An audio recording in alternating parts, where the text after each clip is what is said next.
Hello everyone, welcome to my channel. आज आम discussion करवा अर्थनैतिक योजना और अर्थनैतिक संस्कार plus two first year economics रो थर्ड चैप्टर रो 2 मार्क क्वेश्चन आंसर। यार एमसीक्यू 1 मार्क सरी जाइए। जो मैंने देखा चाह प्लेलिस्ट चेक करनी प्रथम चैप्टर रु ए अध्याय जाए मुझे कंप्लीट कर सारी। तो आज देखा यार 2 मार्क क्वेश्चन आंसर। प्रथम क्वेश्चन है उच्च अभिवृद्धि हार हासिल करने भारतीय योजनार एक प्रमुख लक्ष्य अटे। आंसर है भारत में योजनार सर्वप्रधान लक्ष्य है द्रुत अर्थनैतिक अभिवृद्धि। यही लक्ष्य प्रत्येक पंचवार्षिक योजन प्रतिफलित हो आसुअछि। शताब्दी धरी उपनिवेश शासन शोषित होई भारतीय अर्थनीति अत्यंत अनुन्नत और स्थाणु अवस्थारे रहिथिला। फलस्वरूप गण दारिद्र्य तापर गण निरक्षरता अनाहार लोकमानंकर चिर सहचर थिला। सेथिपाई देश स्वाधीन हेबा परे कोन योजना प्रणयनकारी माने अर्थनैतिक अभिवृद्धि को प्राधान्य देइथिले। अभिवृद्धिर हार द्रुततर हेले प्रसार प्रभाव द्वारा दारिद्र्य दूरीकरण संभव हेबो बोली आशा करा जाउथिला। तापर नेक्स्ट क्वेश्चन आमे बीर देखिबा अर्थनीतिर समतोल विकास पई योजनार आवश्यकता रहिछि। जेकोसी अर्थव्यवस्थार विभिन्न क्षेत्र और अंचल मध्य भारसाम्य रक्षा करी विकास प्रक्रिया चालू रहिले ताहाकु कोन कहा जायते ताहाकु समतोल विकास कहा जाय।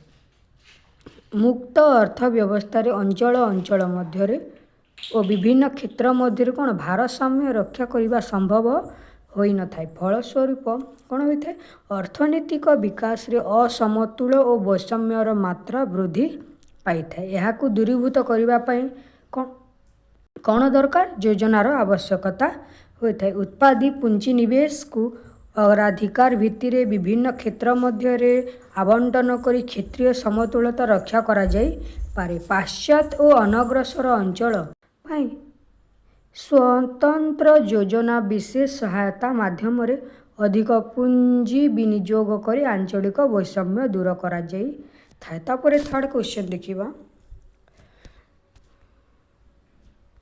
अर्थनैतिक संस्कार भारत रे वैषम्य वृद्धि करिछि।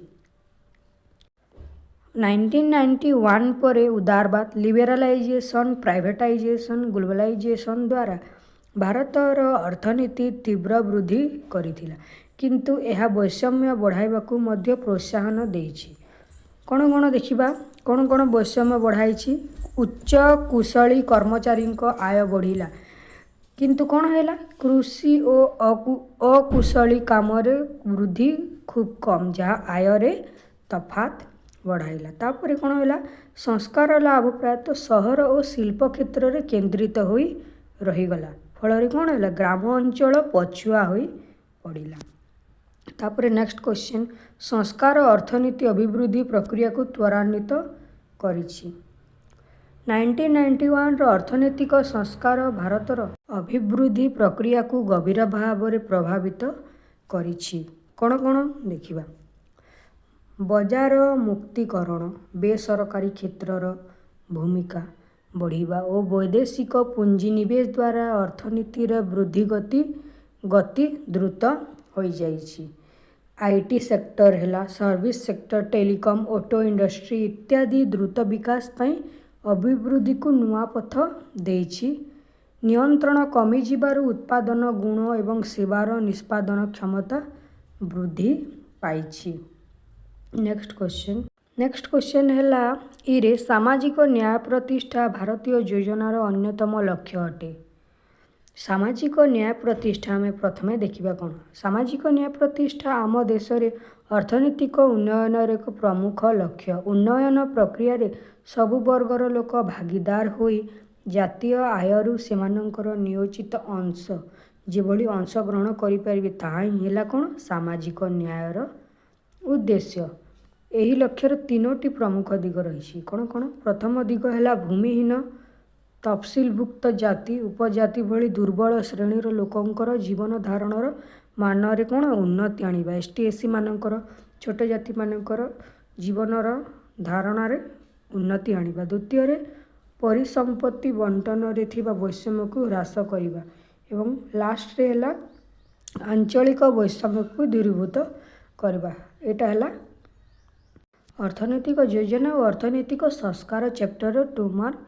नेक्स्ट वीडियो रे आमे यार 3 मार्क तापर सिलेक्टेड लॉन्ग क्वेश्चन डिस्कशन करिबा।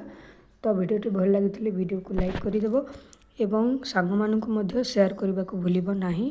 प्रथम चैप्टर रु एई पर्यंत देखिबा पई प्लेलिस्ट चेक करिनियो +2 first year economics. Thank you.